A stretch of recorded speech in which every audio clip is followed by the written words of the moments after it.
જો ભાઈ આપણે કોડીનાથથી વેરાવળ જઈ રહ્યા હતા, પાછળની સીટ આપણે હતી, તો સાહેબ આપણી જોડે હતા. સાહેબને થોડીક હાઇટની પ્રોસેસ છે, તો બેઠવામાં પ્રોબ્લેમ હતી.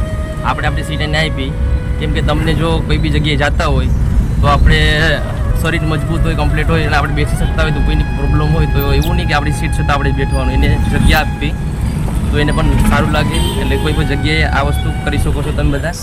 સાહેબ તમારું શું કહેવાનું છે? બરોબર છે ભાઈ, તમારી બહુ માનવતા છે.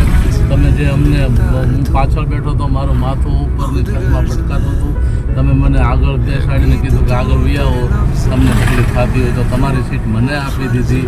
બરોબર છે, તમારો ખૂબ ખૂબ આભાર. ઓકે સાહેબ, થેન્ક યુ.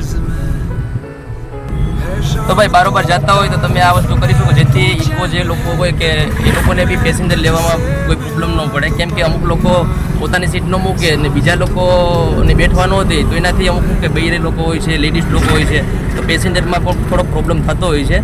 તો આ વસ્તુનું ધ્યાન બધાને રાખવું, જેથી કરીને આ વસ્તુથી કોઈની થોડીક હેલ્પ થઈ શકે. Okay, thank you.